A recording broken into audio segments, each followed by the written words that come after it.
Many people who take a stand against the church do so against the background of their own personal disappointment with Christians and churches. So many people will make decisions about Christianity, whether it be true or whether it be false, based on experiences they have had with many who profess to be Christians, with experiences they have had with certain individual churches. And while some people have genuine intellectual disagreement with Christianity, so many have emotional disagreement with Christianity because of certain experiences that they have had being in church and being around Christians. Most of us, it would not take very long for us to identify certain people that we know that profess to be Christians, that in our minds we're thinking, I hope that they don't encounter somebody who's wondering what Christianity is. Because I don't want them being the face of what Christianity is. Well, unfortunately, many people run into people like that, and they're hurt by people like that. Many of us can think of churches that in our minds we're thinking, oh, they don't speak for Christianity. They don't speak for what? But unfortunately, many people, through their experiences, get affected by bad churches. By churches doing things that they shouldn't do. By people doing things that they shouldn't do. So we have to address the behavior of Christians. That's certainly true. We have to address them individually. We have to address them corporately. Because so many churches and so many people undermine the reality of Christianity by their behavior. So the argument that is thrown out at Christians so many times is that the church is responsible for so much injustice.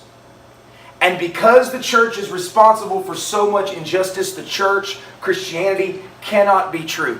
Most of the time, that's not necessarily an intellectual argument. As I said, it is an emotional argument. So what we're going to do tonight is we're going to talk about that. We're going to talk about this accusation of the church being responsible for so much injustice. Now, anyone who is involved in church life will soon discover the many character flaws of churchgoers.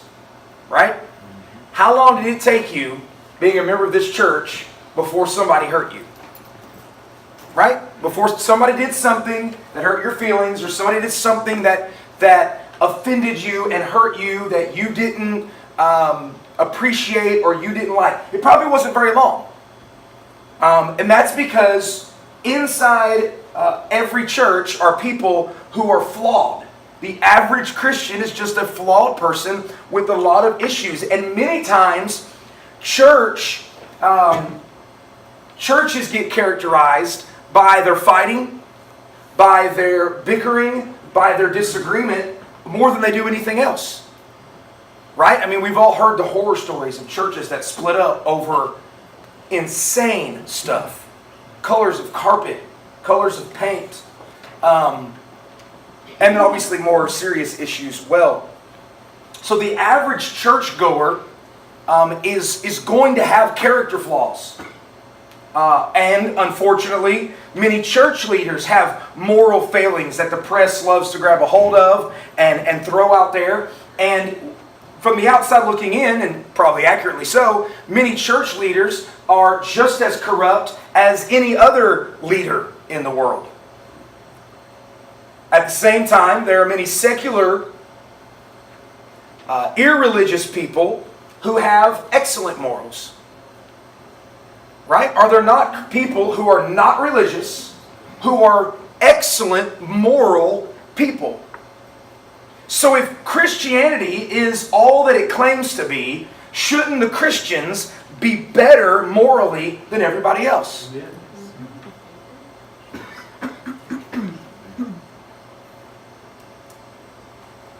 So you have non-church members who can be very moral people.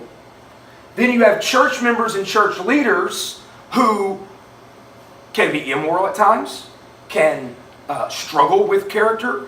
They have character flaws. They have issues. So the world and the skeptic who makes this argument looks at it and says, why do I need church if you got character flaws inside the church and then you got people who don't have the church who are really moral? The church isn't the one that makes you moral, so what's the point? What's the difference? Let me repeat this question. You all amened it, but I want you to think about it a little bit deeper. If Christianity is all that it claims to be, shouldn't Christians be much better people than everyone else? Morally, yes. Here's my question. But we're not. We human like We're We're in the flesh, just like they are. What does Christianity teach? How do we get saved? Grace of Accepting God. Jesus. By the grace of God. Gift of righteousness. Right? It is a gift. So, no one in this room got saved based on your morals whatsoever. no. How many of us in this room got saved and it took a long time before we saw some real significant growth in our lives? Right? Like we got saved and we didn't know what. All we knew is, I love that song that says, when I met you, I didn't know you had money. Right. I didn't know you were a king. All I knew is you loved me. That's right. So you get saved and all you know is Jesus died for me and He loves me and I'm going to throw myself down at His feet. Then all of a sudden you realize, man, there's an expectation of the way Christians are supposed to live. But here's what happens. And a lot of times it's the Christian's fault. We present Christianity as if it is moralism. What I mean by that is, we present Christianity as if the Christians are better moral people than the non-Christians. Now, my argument would be, well, that totally depends, doesn't it? Let me give you an example. You got somebody who's been a drug addict his entire life, right? You got hooked on drugs at the age of 12. Been a drug addict for 25 years. God saves him. Now he's a Christian. And let's say he joins Calvary Hill Baptist Church. Now he's a Christian who joins Calvary Hill Baptist Church, and unless God does a supernatural thing, guess what his body is still addicted to? Drugs. Right?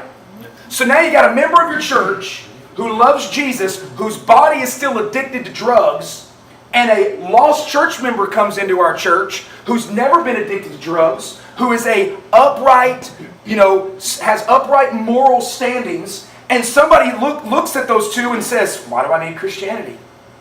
You got the drug addict, he's a Christian, he's still actually addicted to the stuff. And then you got this guy over here, he's not addicted to drugs and he doesn't have Christianity.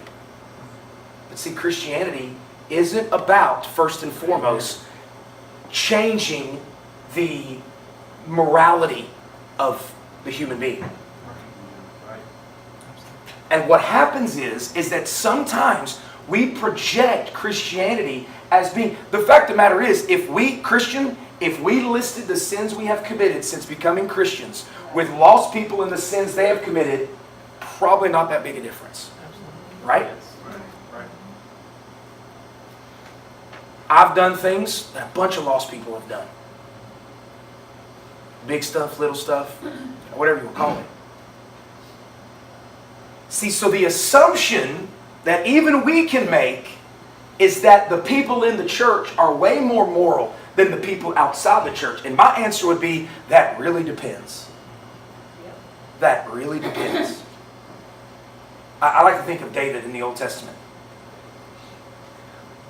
If I were to ask you, was King David a moral man?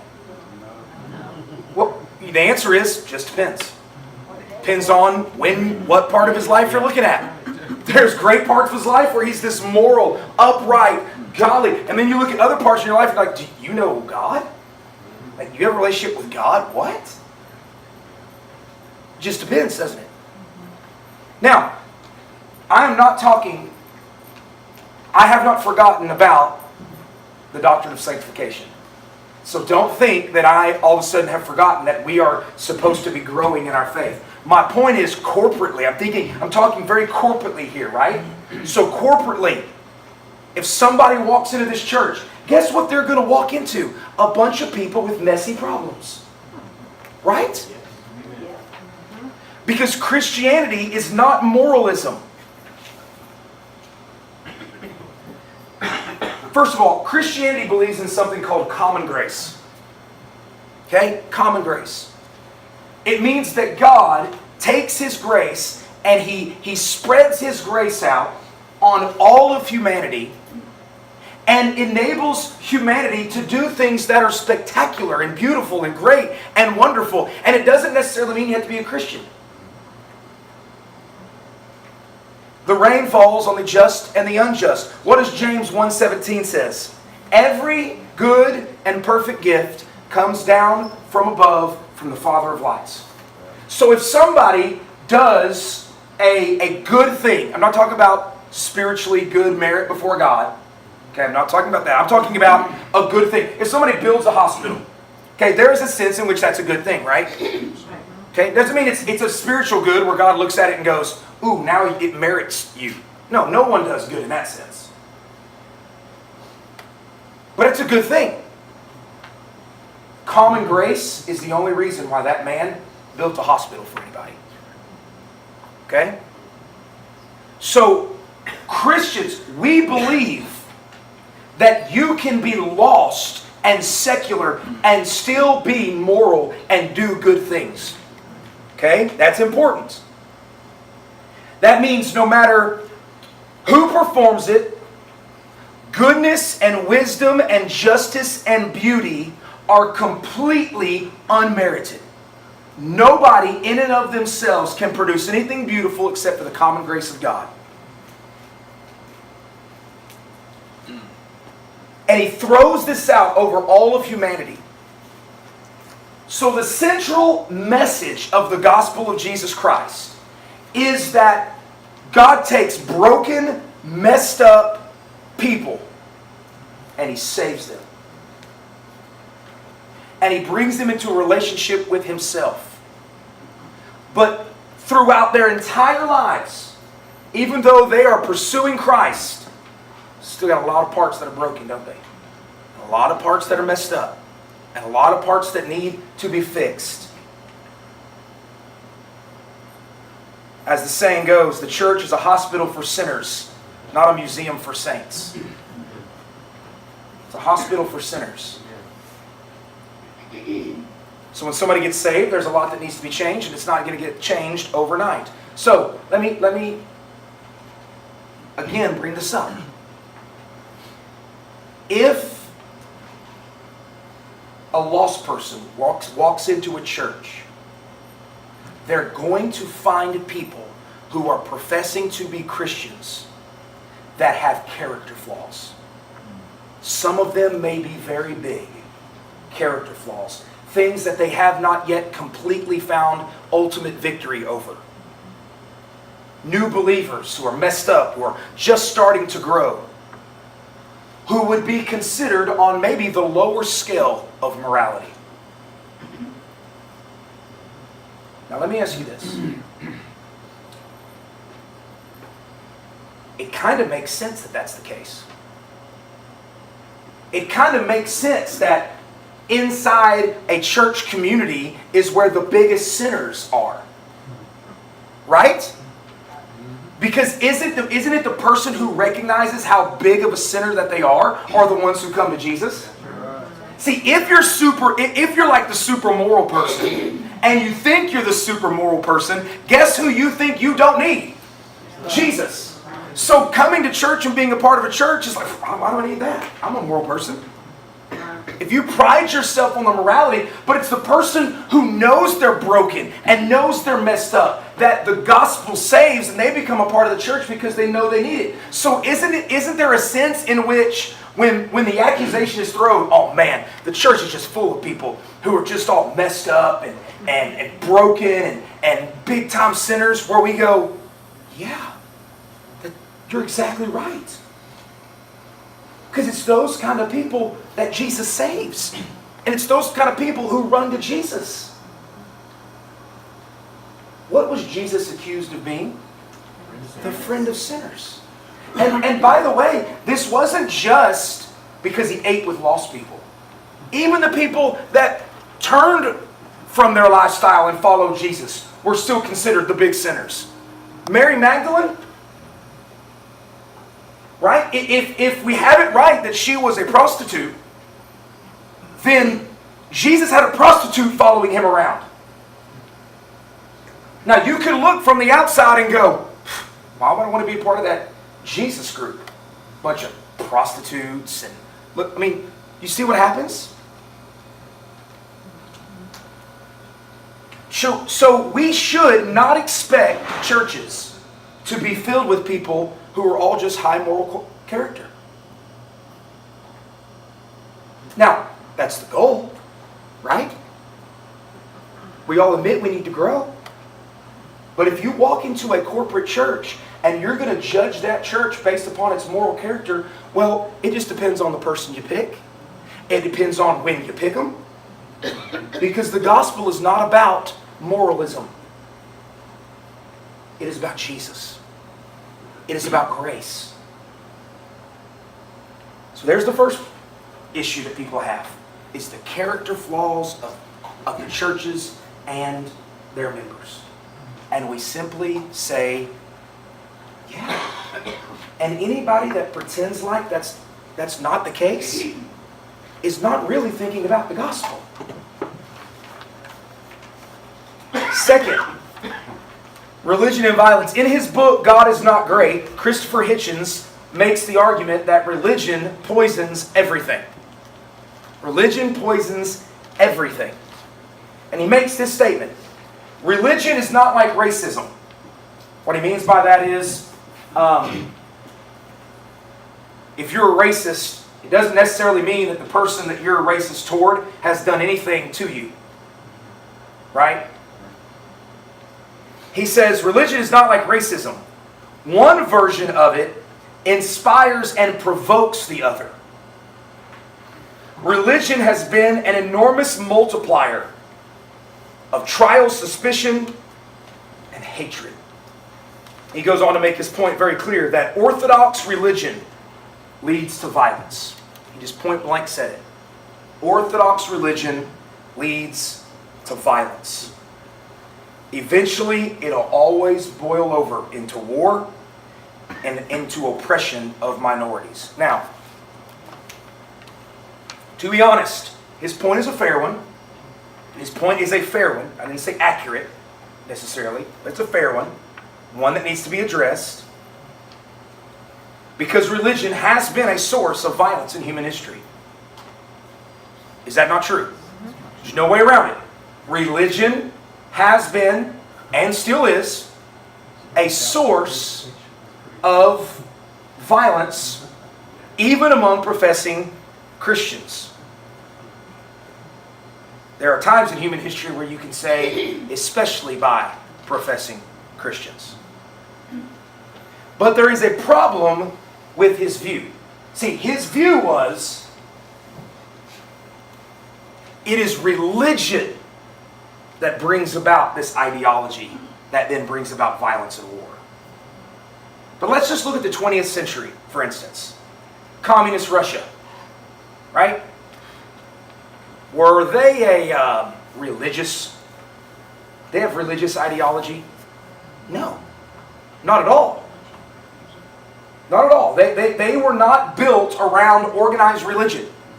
In fact, they viewed it as something they didn't want a part of their society. If you were a Christian in communist Russia, I remember in 6th grade, my teacher reading me a story of the abuses that Christians were taking in Russia. Chinese and Cambodian regimes in the 20th centuries also rejected religion. It was all based on human rationale, human secularism, yet it produced massive amounts of violence against humanity in the 20th century. And of course, probably the most famous one that we would go to would be Nazi Germany, right? Again, not based upon religion. It was based upon race and blood.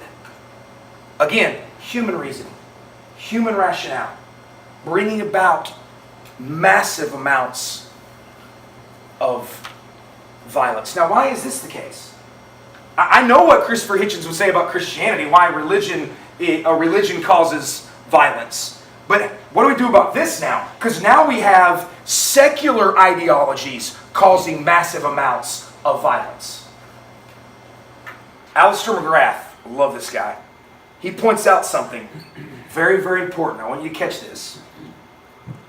When a society removes the idea of God, that society will transcendentalize something else, some other concept, in order to feel morally and spiritually superior. Here's what he means. We as Christians, our God is transcendent. He is above all. Right?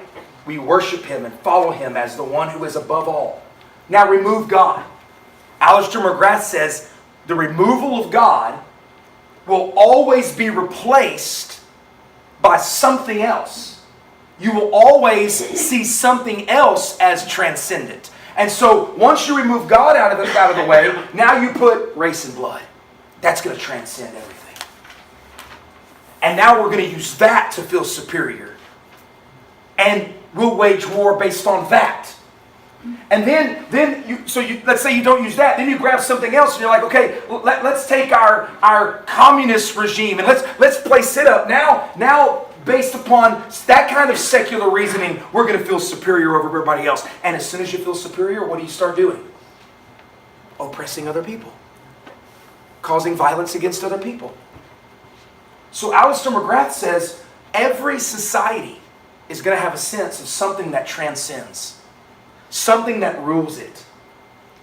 And so by removing God, you don't squash the violence and the war and the problems. Something else will just take its place. And so it has. It is true that violence has been done in the name of Christianity. No doubt about it. And it must be addressed. However, in the 20th century, it was the greatest amounts of violence was not perpetrated by religion, but by secular societies. Ultimately, the fact of violence and warfare in a society does not necessarily refute the prevailing beliefs of that society. So you can't just say, oh, well, violence from that society broke out, so therefore what they believe can't be true. Well, then we're going to have a problem believing anything. So religion and violence isn't something that necessarily refutes whether or not Christianity is true. So you got people saying character flaws, that's the issue. We got character issues in the church. Christianity can't be true because of the character flaws. To that we say, we know that. That's why we run to Jesus. Then they say, well, what about all the violence that religion has done? And then we say, well, wait a minute, what about all the violence that secular societies have done? That doesn't answer anything. The answer isn't to remove God. We're going to see the answer in a minute. Then people say, well, what about the fanatics? Right? The fanatics within Christianity. They say they're turned off by some of the fanaticism. Now, when I use fanaticism, what I'm referring to, and you all know somebody like this, the person who's been born again, quote unquote, and goes off the deep end. Yeah. Right? They get born again, they get have this experience, and they just lose their minds. They become argumentative about everything. They condemn everyone who does not see it just like them. They are judgmental moralists in their lives. Right? We've all met that person. Right? We've all met that person. That they have this religious experience and lose it. And we're like, oh no, just shut up. I don't want anybody thinking that's just what Christianity's about. But some people see those people and that turns them off from Christianity. So here's what I would say to that. If Christianity's salvation is by grace, and we can agree on that, right? We are saved by grace alone. If Christianity's salvation is by grace and not based on what we do, but because of what Christ has done for us, then the people that are fanatics are not so because they are too committed to the gospel, but because they are not committed enough to the gospel. So somebody comes to me and says, what about Westboro Baptist Church? And don't think that doesn't get used all the time. In fact, Jessica was watching Blue Bloods this afternoon, laying in bed doing some work. Blue Bloods was on. I came in there and I just sat down 3 or 4 minutes. And I heard, not Westboro by name, but I heard that church brought up in Blue Bloods. So the fanatics, the secularists and the skeptics grab the fanatics and push them to the forefront and say, this is what all you crazy people are. Our response is, those fanatics are not that way because they are too committed to the gospel of Jesus Christ. They are that way because they're not committed enough to the gospel of Jesus Christ. Think of people who are fanatical. They're overbearing, self-righteous, insensitive, harsh. This is not because they're too Christian. It's because they're not Christian enough. It's not that they're too Christian. They're not Christian enough. They're not actually being, their behavior's not being determined by the gospel of Jesus Christ. So what seems like fanatical Christianity to people is actually a failure to be a committed Christian. Alright, so we have character flaws in the church. Man, we got these people in the church that just have they would probably say it like this. Man, just a bunch of hypocrites up there. Right? That's kind of the verbiage we probably hear. Just a bunch of hypocrites up there in that church. If you mean just a bunch of people that are messed up, yeah, absolutely. We're struggling. We're battling our flesh every day. We're making war with it. And notice, all of our songs aren't about how good we are. They're about how good Jesus is. Because up there at Calvary Hill, it's a hospital for sinners. Then they say, well, okay, but what about all the violence that religion has done? And we just simply say, that's not a product of religion. It's a product of every society, period. Because man is fallen and sinful, we're going to take anything and look to make ourselves feel superior and to lord over people and oppress people with that. That's not some just religion's problem. That's secularism has the same problem. And then they say, what about the fanatics? And we say, well, the fanatics just aren't committed to the gospel enough. Now, we come to this last point where we'll spend the next 15 minutes or so. Do you know who was the greatest critic of religion that has ever lived? Jesus. And do you know who ought to be the greatest critics of religion today? His body. We ought to be the greatest critics of religion. And when we see things perpetrated in the name of Christ and in the name of Christianity that does not align itself with what the gospel is really about, we ought to stand up and say so. We ought to be the ones to do it. It's what Jesus did. Think about the Sermon on the Mount. How do you think the religious people walked away from that sermon? Think they walked away feeling good?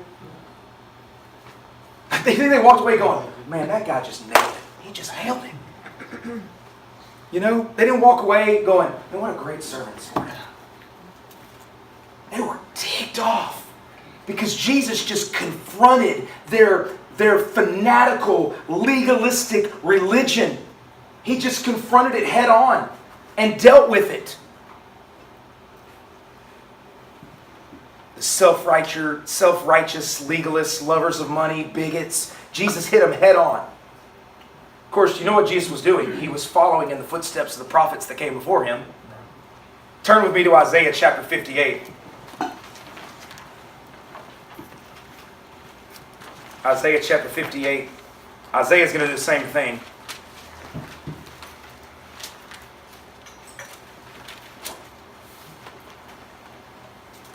Look at verse 2. Of course, this is God speaking through the prophet, but let's just start in verse 1. Cry aloud and do not hold back. Lift up your voice like a trumpet and declare to my people their transgression, to the house of Jacob their sins. Yet they seek me daily and delight to know my ways, as if they were a nation that did righteousness and did not forsake the judgment of their God. They ask of me righteous judgments. They delight to draw near to God. Why have we fasted, and you see it not? Why have we humbled ourselves, and you take no knowledge of it? Behold, in the day of your fast, you seek your own pleasure, and oppress all of your workers. Behold, your fast only to quarrel and to fight and to hit with a wicked fist. Fasting like yours this day will not make your voice be heard on high. Is such the fast that I choose? A day for a person to humble himself? Is it to bow down his head like a reed, and to spread sackcloth and ashes under him? Will you call this a fast, a day acceptable to the Lord? Is this not the fast that I choose? To loose the bonds of wickedness and to undo the straps of the yoke, to let the oppressed go free and to break every yoke? It is not to share your bread with the hungry. Is it not to share your bread with the hungry and bring the homeless poor into your house? In other words, you're doing all the religious stuff. And I don't even want to hear it. Because you are not living up to what you are supposed to be. You know what I want? I want the homeless to be taken care of. And those that don't have any food, I want them to have food. I want the oppressed that you're oppressing to, I want you to let them go free. Then come back to me with your fasting. Yeah. See, it was just religion. It's the same thing that Amos said, right? What did God say through Amos? Away with your hymns, away with your songs. I don't want to hear it anymore. Because it's just religion. And then Jesus comes along. I don't know why they were so shocked. The prophets have been saying it to them the whole time. Then Jesus comes along and says, you bunch of whitewashed sepulchres. You brood of vipers.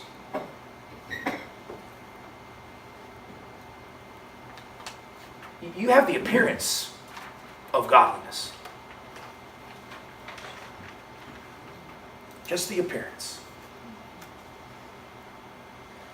So while Christians have no doubt oppressed people, it's important to realize that the Bible gives us tools for analyzing whether or not certain things are just and good and right.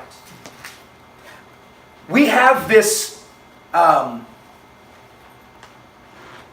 opposition against injustice built into our faith. Okay? This is important.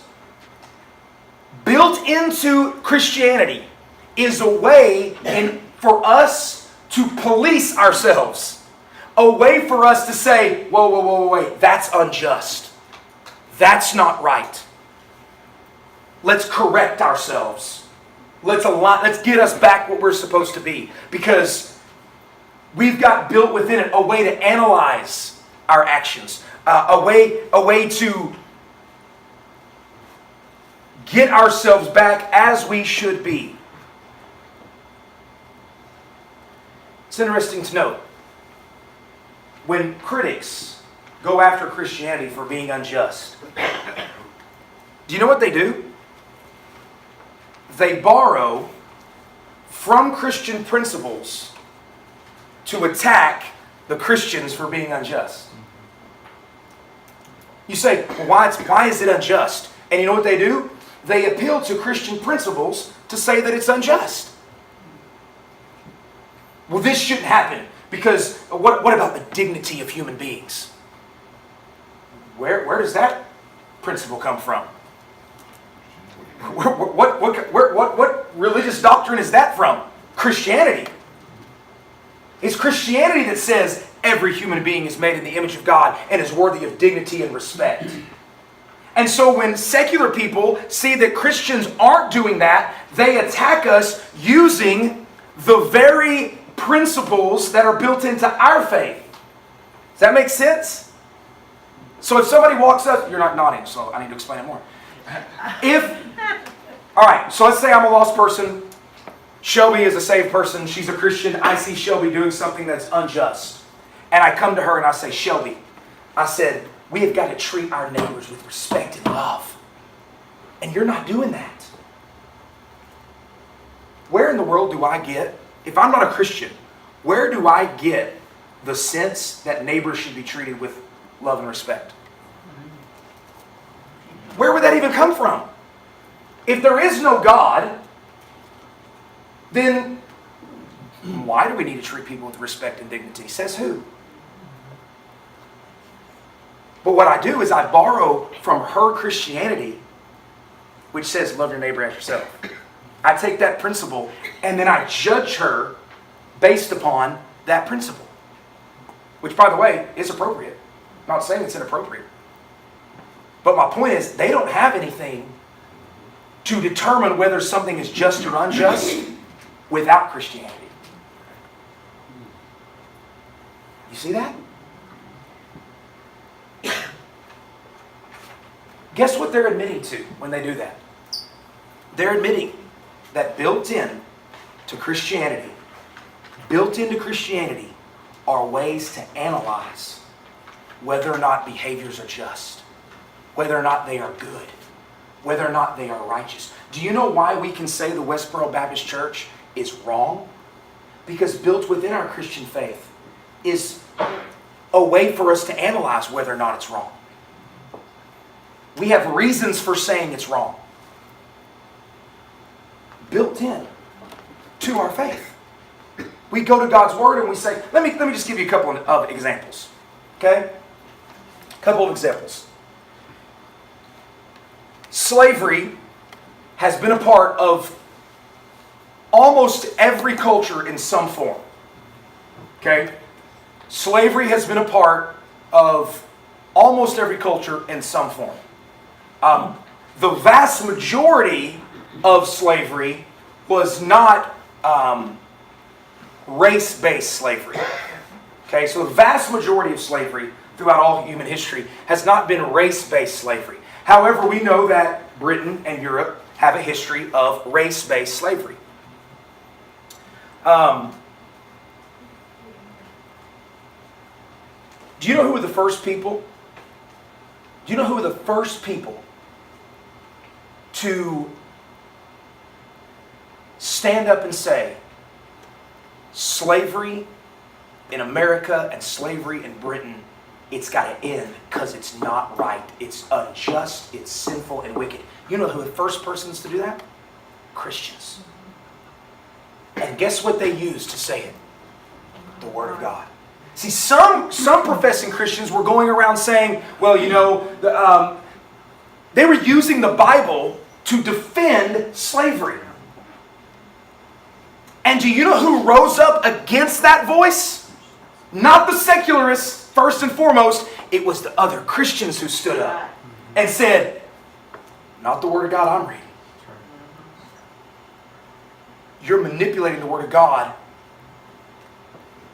to fatten your pocketbook. Christians rose up and said, we have a way to test whether or not this is in fact just or unjust. Both in U.S. and Britain, the abolitionists pointed people to the gospel. Do you know what they didn't do? They didn't go, you know what? Let's become more secular. The way to get rid of slavery is to become more secular. And if we become more secular, we'll get rid of slavery. That is not what the abolitionists did in America or in Britain. You know what they did? We need to become more Christian. We need to love Jesus more. We need to love our neighbor more. We need to love the gospel more. And the more that we dig down into the gospel, this nonsense will end. That's what happened. So what they did is they took people, let me give you another example. I know I'm stopping myself, but another example. Dr. Martin Luther King Jr. We just celebrated his life Monday. Dr. Martin Luther King Jr. saw the racism within the white church in the South. And he did not go to the southern churches and ask them to become more secular. He didn't do that. You ought to read his book, Letters from a Birmingham Jail, calling upon the church. And he wasn't saying, church, you need to become less Christian to end this racism stuff. You know what he said? You need to become more Christian. You need to dig deeper into the gospel of Jesus Christ, and this stuff will end if we'll do it. Famously quoting the book of Amos, let justice roll down like waters and righteousness as a mighty stream. This great champion of justice knew the antidote to racism was not less Christianity, but a deeper and truer Christianity. Dietrich Bonhoeffer, the German pastor, when seeing the atrocities of the Third Reich in Germany, did not preach to the German church that they should become more secular, but that they should become more Christian and more biblical. Christianity has built within it the remedy for the abuses that people have done in the name of Christianity. We have a way to analyze it and say, no, that's not real Christianity. That's not real Christianity. No other religion, no other system has that. Let me repeat, no other system and no other religion has built into it a way for people to say, no, hang on. Hang on, that's not just. You need to become more Christian right here to stop this. It's only Christianity that has that built into it. So I understand on the outset, the resistance that people have to Christianity because someone in the church hurt them. Or some church was mean to them and acted in a way that they should not have acted. Or because they saw professing Christians promote violence or fanaticism. But the things that we've talked about tonight, the fact that all Christians have character flaws. The true Christians admit that. True Christians embrace that because it just plunges us deeper and deeper into the blood of Jesus Christ. We realize that fanaticism does things in the name of Christianity. But it's not because they're being too committed to their Christianity. It's because they need to become more Christian. And we have a way to regulate that. God has given us His Word where we can regulate those kind of things. So when people say what we need, like Christopher Hitchens, religion poisons everything. We need to get rid of all religion, and that includes Christianity. If you do that, you are getting rid of the only way to have any kind of analysis and check on whether or not justice is being served or not. Because then it's just everybody's opinion. It's just whatever gets thrown out there, what everybody just sticks with. Did you see this week, by the way, that this was in the news.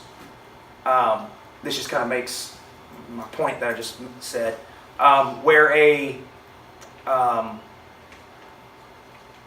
mother gave her baby up and then got her son back when her son was like 15 years old, and her son started a love affair. In the news was also a story about a brother and sister who had been separated their entire lives. They got back together at the age of 25, and now they want to get married. But it is gross. But according to secular ideology, why can't they? Love is love. Right? Why can't they? Who says they can't? God. But given a secular ideology, doesn't matter what God says. See, once you remove God, you replaced it with something else. So once you remove Christianity because you think, oh, these hypocritical, fanatical Christians, they're just ruining everything. Well, once you remove that, all hell's going to break loose. Because there's nothing to keep it in check. You're not appealing to any moral objective standard at that point. Now, everything is up for grabs. And you remember people saying, people always say this, people say, well, you can't use the slippery slope argument. That if this happens, then that's just a slippery slope to call. And I always say, says who? Yes, the slippery slope argument has always proven true. I don't know why we think we can't use it. If you give depraved human beings this much room, guess what they're going to take? This much room. It's what they do. So Christianity, it's not that America, when people say, man, the problem is just the Christians in America.